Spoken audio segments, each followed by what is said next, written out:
Bismillahirrahmanirrahim. Assalamualaikum warahmatullahi wabarakatuh. Alhamdulillah, kita puji syukur kita kepada Allah Subhanahu wa taala, di mana sore pada hari ini tanggal 28 ya April 2020 kembali dari Media Center percepatan penanganan COVID-19 di Kota Kendari bersama saya Dr. Sukirman. Kemudian pada sore hari ini masih ditemani setia sama jubir kita Dr. Al-Ghazali. Kemudian didampingi juga saya hormati Sekretaris Dinkes Kominfo. Kembali kami mengingatkan kepada seluruh pemirsa yang saya muliakan, yang saya banggakan, baik yang ada di jalan maupun di rumah, untuk senantiasa mendengarkan himbauan dari pemerintah. Ya, kita tak bosan-bosannya menyampaikan, mengingatkan, ya, supaya demi kebaikan bersama, supaya musibah ini cepat berlalu, maka kita diharapkan semuanya sama-sama melaksanakan seluruh himbauan pemerintah. Hanya dengan cara preventif kita bisa terhindar dari penyakit, ya. Lebih baik mencegah daripada mengobati. Kemudian seluruh teman-teman media yang sempat hadir, yang sempat bersama kami live di sini, kami ucapkan selamat bergabung, ya. Dan terima kasih kepada teman-teman media yang setia menemani kami di sini untuk menginformasikan berita-berita yang kami sampaikan ke seluruh masyarakat. Mudah-mudahan informasi ini memberikan manfaat kepada kita semua. Pada kesempatan kali ini kami persilakan untuk pertama kali untuk menyampaikan berita-berita tentang donasi yang akan disampaikan oleh Sekretaris Kominfo. Kepada beliau dipersilakan.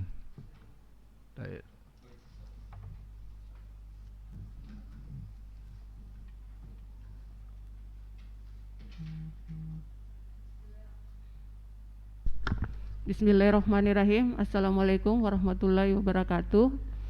Bapak Ibu pemirsa di rumah, sebelum kami mulai informasi medis yang akan disampaikan oleh juru bicara, terlebih dahulu kami ucapkan terima kasih banyak kepada Bapak Ibu yang telah berpartisipasi menyumbangkan dan memberikan donasi kepada saudara kita yang terkena dampak COVID-19. Dan bagi Bapak Ibu warga Kota Kendari yang ingin menyalurkan sedikit rezekinya, bisa melalui donasi COVID-19 Kota Kendari dengan nomor rekening 0192 01 03 53 45 539, Bank BRI Kendari Samratulangi. Semoga kebaikan Bapak Ibu menjadi ladang amal di akhirat nanti. Amin. Dan perlu kami sampaikan untuk Bapak Ibu di rumah agar mempergunakan media sosial itu secara bijak, hindari informasi hoax yang tidak jelas sumbernya. Demikian, selanjutnya kami lanjutkan kepada juru bicara. Pada Bapak kami silakan. Terima kasih Kadis Sekretaris Kadis.Info. Selanjutnya kita persilakan Dr. Al-Ghazali, juru bicara kita. Pada beliau dipersilakan dengan hormat. Baik, makasih Pak Direktur. Bismillahirrahmanirrahim. Assalamualaikum warahmatullahi wabarakatuh. Selamat sore, salam sejahtera. Semoga kita selalu diberikan limpahan rahmat, kekuatan, kesehatan, dan semoga pula segala aktivitas kita selalu bernilai ibadah di sisi Allah Subhanahu wa taala, Tuhan yang Maha Kuasa. Amin. Yang kami hormati Bapak Direktur Rumah Sakit Umum Kota Kendari, Bapak Haji Sukirman, Dr. Haji Sukirman. Yang kami hormati Ibu Sekretaris Dinas Kominfo Kota Kendari, Ibu Jumiati. Kemudian teman-teman dari Dinas Kominfo yang selalu setia memberikan dukungan spirit, menyediakan data-data, mengupdate data dari teman-teman surveillance yang di lapangan, semoga selalu sehat juga. Yang kami hormati Bapak dan Ibu yang ada di rumah, stay home, mudah-mudahan juga selalu diberikan kekuatan kesehatan, dan tak lupa teman-teman wartawan yang selalu setia juga bersama dengan kami untuk menyampaikan berita-berita terupdate, dirilis setiap harinya untuk disampaikan kepada masyarakat. Karena kita tahu bahwa dari media info bersama dengan teman-teman wartawan adalah sebagai corong penyampaian berita atau kabar kepada warga. Dan kami harap mudah-mudahan berita yang kita sampaikan adalah berita-berita yang benar-benar bisa memberikan masukan kepada warga, dijadikan sebagai inspirasi sehingga benar-benar apa yang disampaikan oleh pemerintah kita bisa lakukan. Bapak Ibu yang kami hormati, langsung dari Media Center Gugus Percepatan Penanganan COVID-19 Kota Kendari, bersama saya Dr. Al-Ghazali sebagai juru bicara. Dan sebelum kami merilis atau menyampaikan berita pada kesempatan hari ini, seperti biasanya izinkan kami untuk menyampaikan himbauan yang disampaikan oleh Bapak Wali Kota melalui kami di sini. Kami ingin menyampaikan beberapa hal. Pertama, bahwa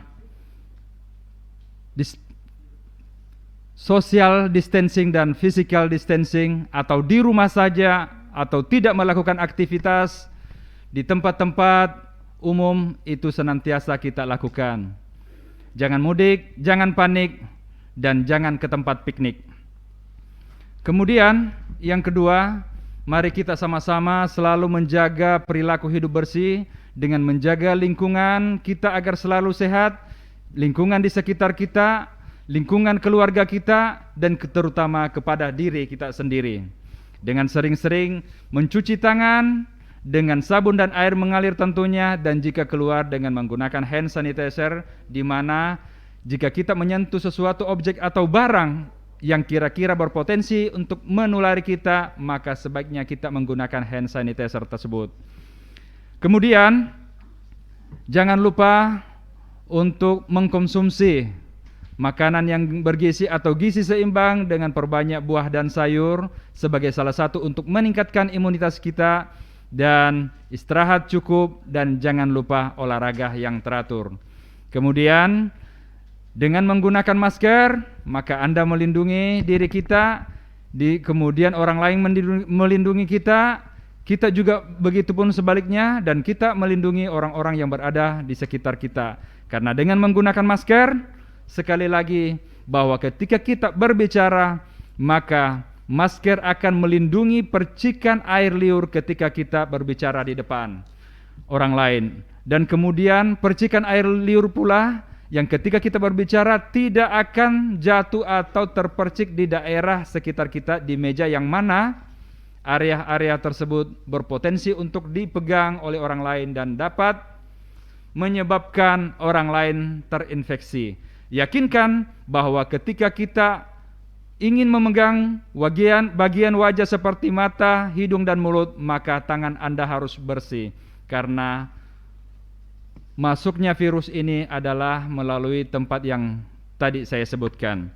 Kemudian yang selanjutnya adalah bahwa jika sakit, maka benar-benarlah menyampaikan kepada tim surveillance atau dokter bahwa jika pernah kontak dengan yang terkonfirmasi positif, mohon untuk tidak disembunyikan. Sampaikanlah sejujurnya apa adanya sehingga tim gugus tugas dapat melakukan kerja dengan cepat, tepat, tanggap, dan dengan demikian maka penanganan atau pemutusan rantai daripada COVID ini bisa dengan baik dilakukan. Baiklah Bapak Ibu, teman-teman wartawan yang kami hormati, pada hari ini Selasa 28 April 2020 seperti biasa pada pukul 17.00 waktu Indonesia langsung dari Media Center, kami ingin menyampaikan atau rilis berita pada kesempatan ini. yang mana jumlah OTG sampai dengan saat ini sebanyak 125 orang.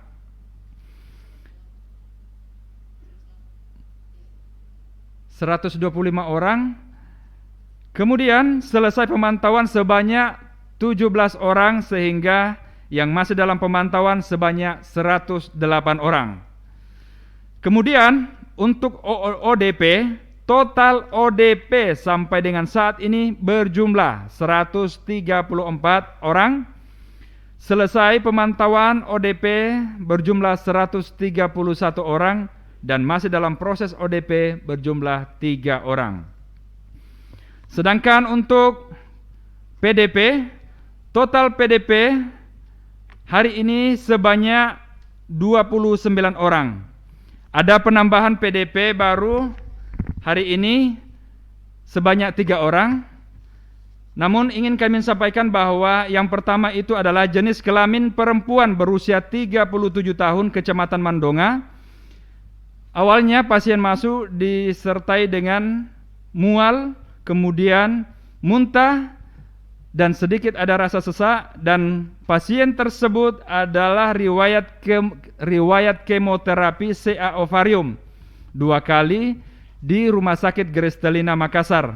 Dan tanggal 18 April masuk IGD Rumah Sakit Bahtera Mas, itu masuk lewat pintu IGD non-COVID, sehingga sebelumnya kami tidak memasukkan ke dalam pasien PDP.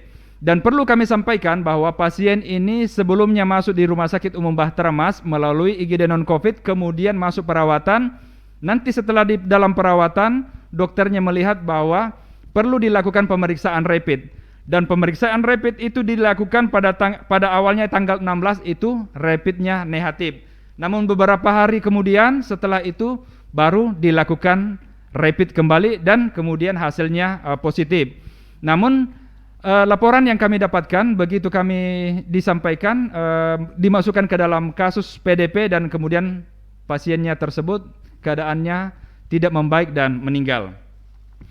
Kemudian yang kedua, yakni jenis kelamin perempuan berusia 8 tahun, Kecamatan Baruga, gejala medis batuk kering, dan perlu kami sampaikan bahwa pasien tersebut adalah masih merupakan keluarga erat dari kasus positif yang sebelumnya. Kemudian yang ketiga, jenis kelamin perempuan berusia 62 tahun, Kecamatan Kendari, gejala medis ada penyakit komorbid sebelumnya, hipertensi atau tekanan darah tinggi, kemudian juga ada hubungan erat atau kontak erat dengan pasien positif sebelumnya. Dan yang dinyatakan selesai sebanyak 27 orang. Sehingga untuk hari ini masih dalam proses PDP 2 orang.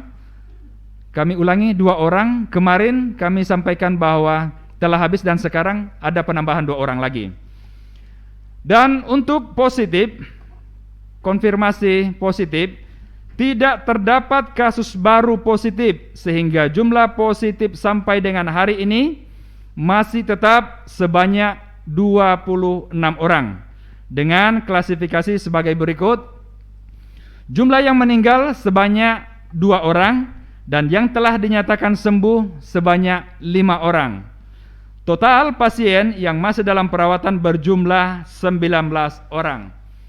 Bapak Ibu yang kami hormati dan teman-teman wartawan, sekali lagi kami menyampaikan bahwa dengan penambahan 2 orang yang dinyatakan sebagai PDP ini, sekali lagi kami ingin menghimbau bahwa tetap kita meningkatkan kewaspadaan, karena yang kita khawatirkan adalah orang dengan OTG atau asimptomatik carrier bisa saja berada di sekeliling kita, dan kita tidak tahu apakah dia positif atau tidak.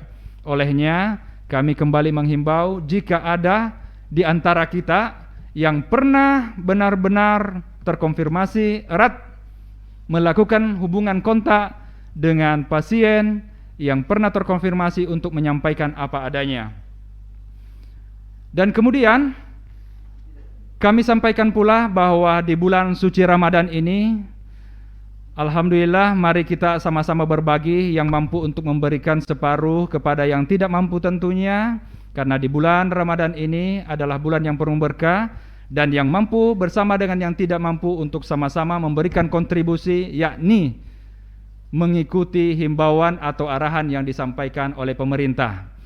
Perlu kami sampaikan kepada Bapak dan Ibu yang ada di rumah, di layar kaca kami memperlihatkan di situ ada gambaran pasien yang sebelumnya tidak terkonfirmasi positif COVID-19.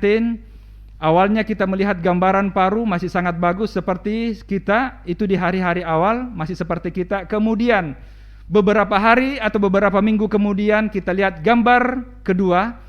Di situ ada gambar keempat, kami hanya memberikan contoh gambar keempat dan gambar hari ketujuh, itu sudah sangat luar biasa, di mana pada lapangan pandang paru, cairan yang terisi di lapangan pandang paru tersebut sangatlah membuat pasien sesak.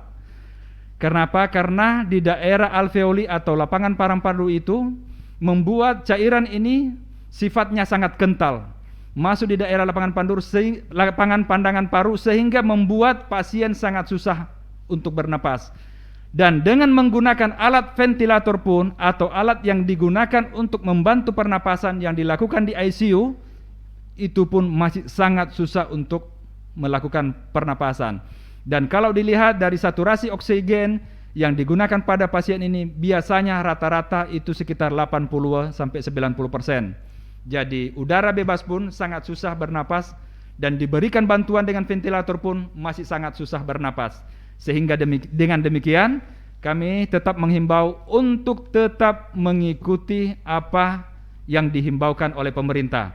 Bapak Ibu yang kami hormati, dengan demikian maka marilah kita saling memberikan motivasi, saling memberikan dukungan. Dan tadi yang kami katakan bahwa yang mampu memberikan, yang tidak mampu, yang mampu dan yang tidak mampu, dan semua warga yang ada di Kota Kendari sama-sama berkontribusi untuk menjadi pahlawan dengan mengikuti arahan atau himbauan dari pemerintah. Yang kami inginkan adalah dukungan-dukungan moral yang sifatnya membangun, bukan dukungan-dukungan kritik yang sifatnya tidak membangun. Karena dengan kita sama-sama saling membantu, saling menjaga, dan saling mendoakan, insya Allah kita akan terbebas dari penyakit virus corona ini atau COVID-19 ini. Demikian yang kami sampaikan dari Media Center Percepatan Penanganan Kota Kendari. Billahi taufiq wa hidayah. Assalamualaikum warahmatullahi wabarakatuh. Baik, terima kasih juru bicara kita telah menyampaikan berita terkini tentang perkembangan pasien-pasien yang kita rawat maupun yang kita isolasi yang termasuk dalam kategori ODP, PDP dan positif sampai pada hari ini. Kepada teman-teman media atau wartawan yang ingin berikan masukan atau bertanya, dipersilakan.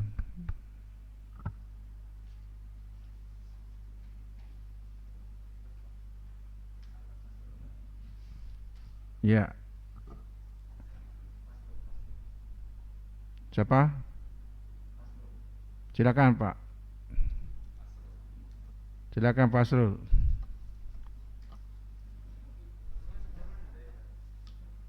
Ya, silakan. Silakan. Pak Asrul. Ya, assalamualaikum warahmatullahi wabarakatuh. Salam. Selamat sore. Pak, yang ingin saya tanyakan Pak terkait ini kan sampai hari ini sudah ada 5 pasien Pak yang sudah dinyatakan sembuh. Apakah dari 5 pasien yang sudah dinyatakan sembuh ini Pak, apakah sudah ada riset-riset kecil Pak? Mungkin berapa hari selang waktu perawatan sampai hingga pasien dinyatakan sembuh? Kemudian apakah selama dalam perawatan ini jenis obat apa yang diberikan Pak kepada pasien yang sudah dinyatakan sembuh itu? Apakah ada jenis obat-obatan ramuan Pak yang diberikan atau seperti apa Pak? Langsung.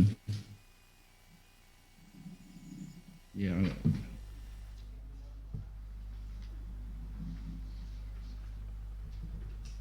Baik, Pak Asrul dari Sutra Kili. Jadi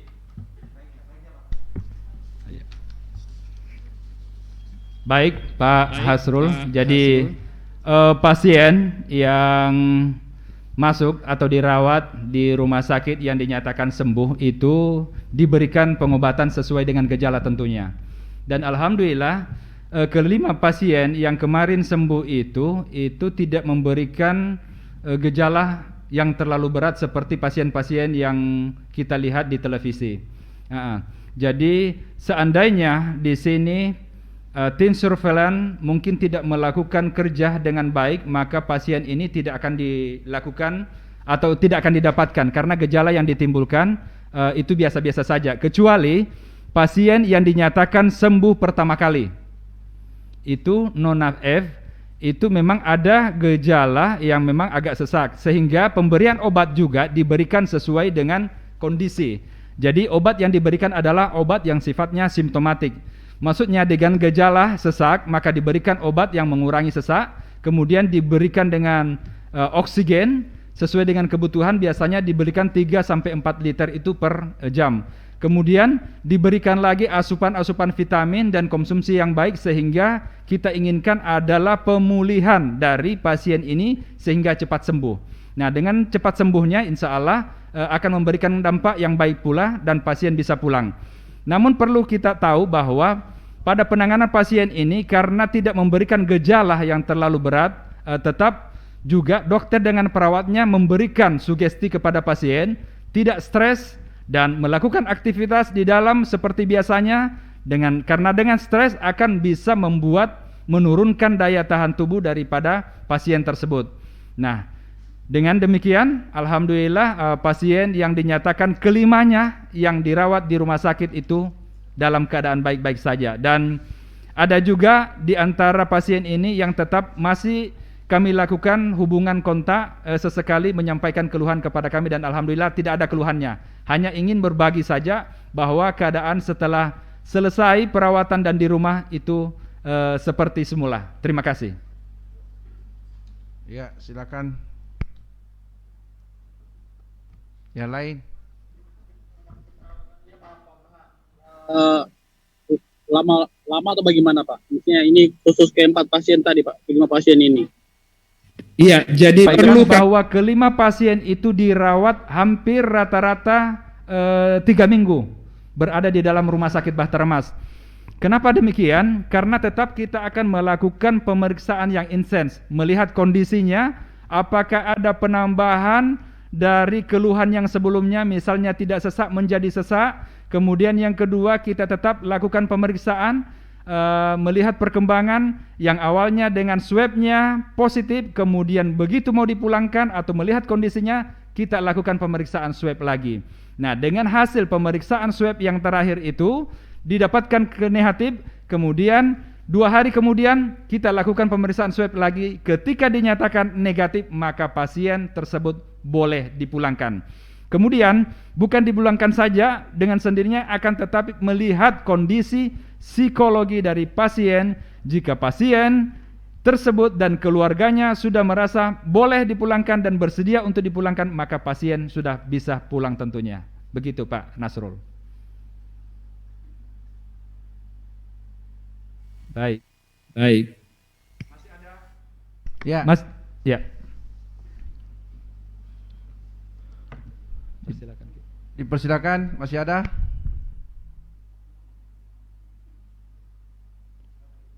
Sepertinya teman-teman wartawan ini sudah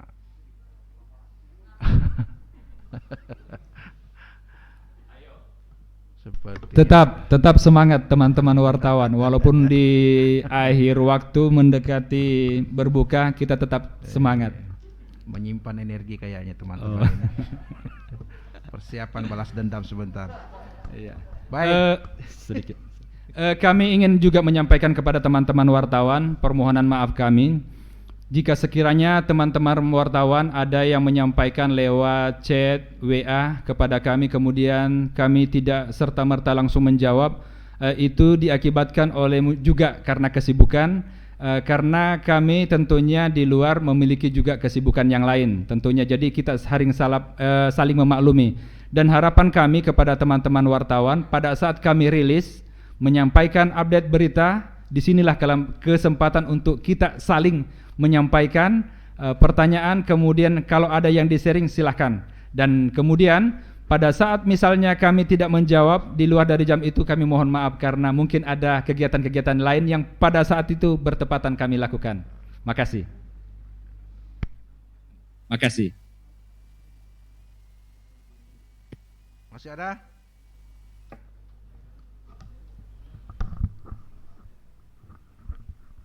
Pas semua ya? Terima kasih. Demikianlah informasi hari ini ya kepada seluruh pemirsa yang ada di rumah. Mudah-mudahan apa yang disampaikan tadi ya bisa menjadi pelajaran atau menjadi motivasi buat kita semua supaya senantiasa menjaga kesehatan ya kita bersama, khususnya dalam rangka percepatan penanganan COVID-19 ini ya. Kalau kita bersama mengatasi masalah ini, insya Allah Allah akan mudahkan semuanya ya. Tidak mungkin akan diselesaikan ini kepada pemerintah saja ya, kita semua bersama-sama bahu membahu ya, bagaimana masalah ini ya, ujian ini, cobaan ini bisa cepat berlalu. Demikian ya.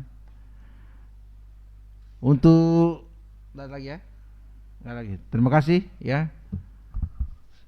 Baiklah, pada seluruh pemirsa, kepada teman-teman wartawan, demikianlah informasi hari ini ya. Assalamualaikum warahmatullahi wabarakatuh.